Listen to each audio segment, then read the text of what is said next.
Greetings everyone, welcome to our video session on effective upward management. My name is Joy Lin from the Department of Business Administration. In this video, we'll delve into the art of upward management prepared specially for you within the context of instructor and TA relationship. But before we formally introduce the topic, I want to share with you why is it important for us to understand and learn about this topic. Please imagine these two scenarios that a TA frequently encounter in their daily job. The first one is in a classroom setting that is related to answering the student's question after class. Students come to you and ask you to help them clarify what the professor said. However, after your response, you find them even more confused than before because they believe that the information you provide isn't exactly consistent with what the professor said. Take a moment to reflect how you feel. The next one is more behind the scene, right? By answering students' emails. Imagine you are one of these TAs, so you too are actually working for different professors for different courses, but you're both answering students' emails. And both of you decided to copy your professor in the email. However, they got complimented by their professor for their good job. It saves them a lot of time. However, you got a warning letter from your professor not to copy them in this type of email again. What happened? Please take a moment to reflect about this again. If you feel frustrated from these two scenarios, you are not alone. And don't worry, the purpose of upward management is trying to reduce the chances of these type of moments from happening. So let's go ahead and get started. So what exactly is upward management? By definition, it's strategically handle the relationship with your superior, and in our case, it will be your relationship with the instructor. However, do not be confused by its name. It's not trying to ask you to manage your boss. It's not. Instead, the upward management here that we want to focus on is for you and your professor to figure out together the expectations and boundaries you will have for this TA task. And also, how can your collaboration directly or indirectly help enhance the learning experience of the students. And your TAs will be able to benefit immensely from learning and practicing upward management in several different perspectives. So in terms of the TA job itself, a better communication and working relationship with your instructor can help you align your decisions and responses more toward the instructor's expectation and preferences, and also the course objectives. And it can also contribute to your job satisfaction and performances too. And from the career growth perspective, these skill sets for upward management can directly be transferred to any professional setting. Now let's dive into how we can achieve these benefits. Here we break down the structure of upward management into 4 steps. The first step is for you to understand the instructor, the course, and the classroom dynamic, basically the context for the instructor and TA relationship. And the second step is for you to communicate your skill, availability, and goals to the professor. And ideally, these 2 steps should happen before the first class or at least before the 3rd week so that you can set and establish the expectations and boundaries between you and your professor. After that, the 3rd step actually is throughout the semester, you will need to keep observing the interaction and if there's a need to adjust the expectations and boundaries that you just set. And the final step is to prepare you when the challenges take place. That is, we will be introducing approaches to help you navigate the challenge with fitness. Now let's explore each step in details. Step 1 is all about research. You will want to gather enough information to understand the factors that would affect the TA's role in this course. Specifically, we want to give you a sample of 3 categories of information that you may want to dive into. The first one is related to your instructor. By grasping the nuances of the instructor's teaching philosophy and approach will aid in your learning of the course design and possible interactions that the professor will likely have with the students in the classroom. Next is communication style and medium preferences. It's pretty straightforward, but I do have a tip for you. You not only will want to ask your instructors for their general preference, but also check with them if under emergency, is there a change in their medium preferences and communication style. And the last one listed here is a more direct question related to which type of tasks does this professor usually delegate to the TA. The second category of information that you want to gather is related to the course. You will want to learn about the course objectives and also the course design.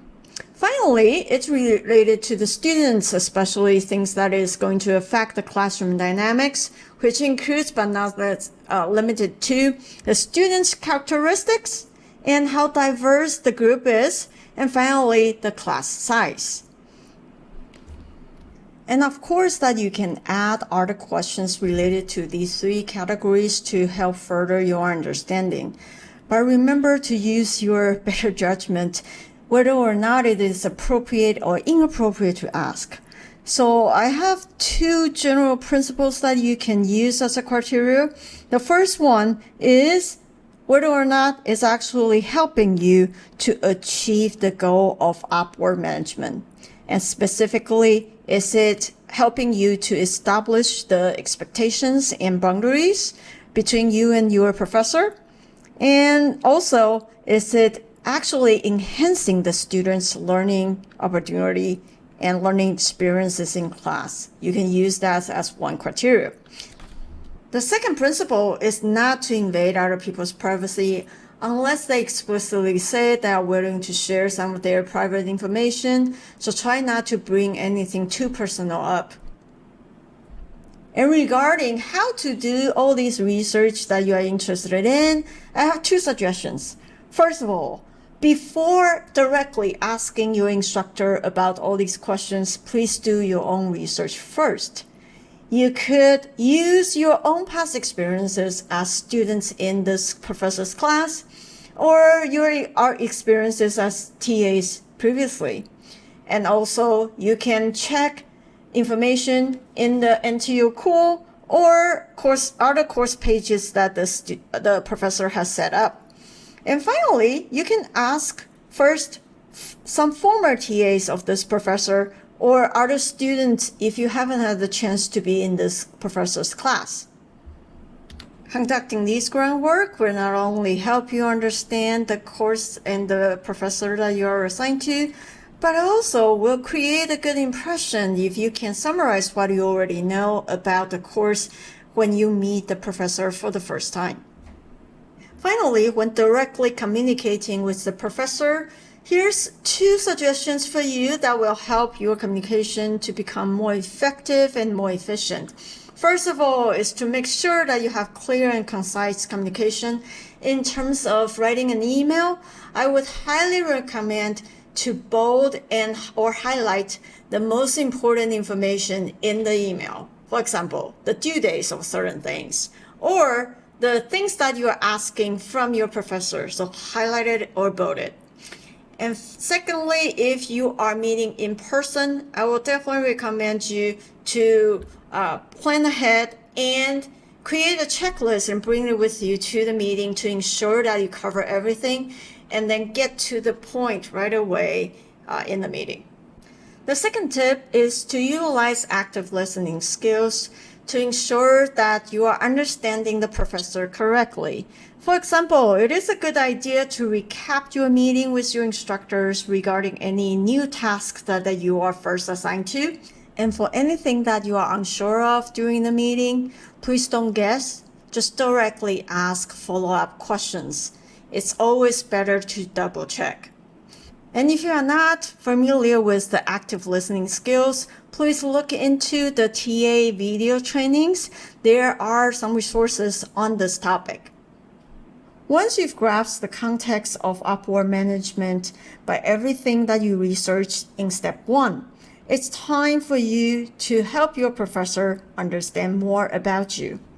And in this step, you are going to articulate your own capability and aspirations.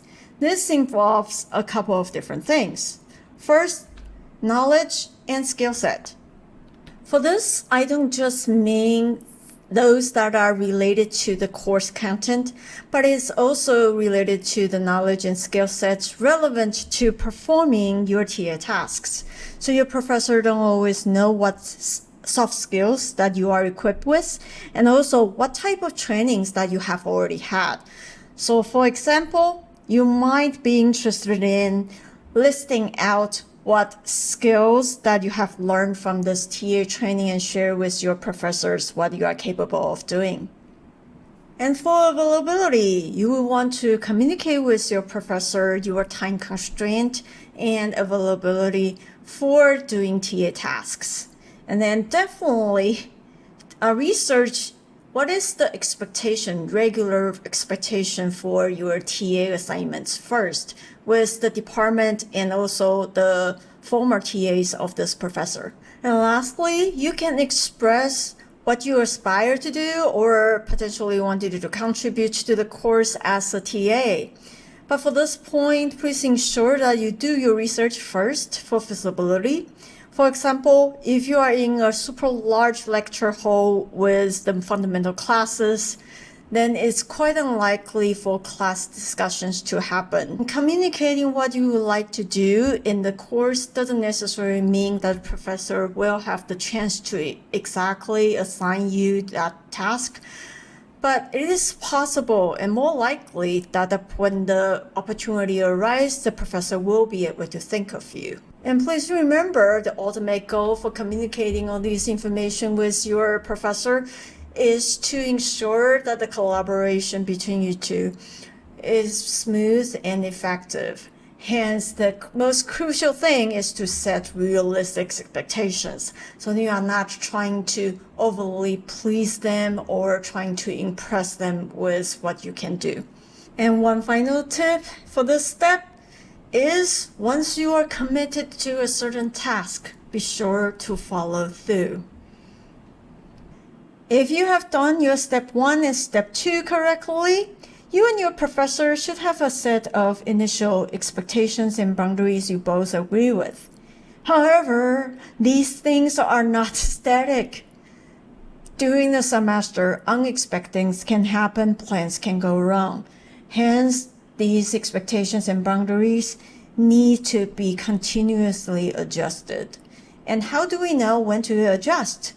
You will need to keep observing your interaction with the professor, especially their reaction or feedback on certain situations, and see if they are deviating from the expectations and boundaries that you all set at the beginning of the semester.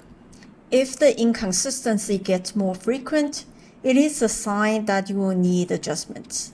And my first tip regarding fine-tuning expectations here is to regularly assess and adjust expectations based on your observations. But unfortunately, there is no universal criteria to help you judge whether you're on the right track or not. Therefore, the instructor's feedback is quite crucial here because some instructors would communicate directly if something went wrong, but some others don't. Next tip for you on this is to be proactive. You can solicit feedback from your professor directly after each major or new task that you have been assigned to, so that you will know if you're on the right track or is there anything that you can improve on.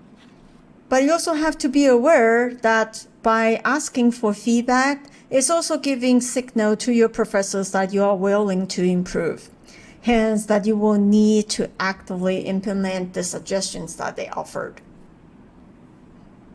And the ongoing process in this step ensures alignment and fosters a positive working relationship throughout the semester.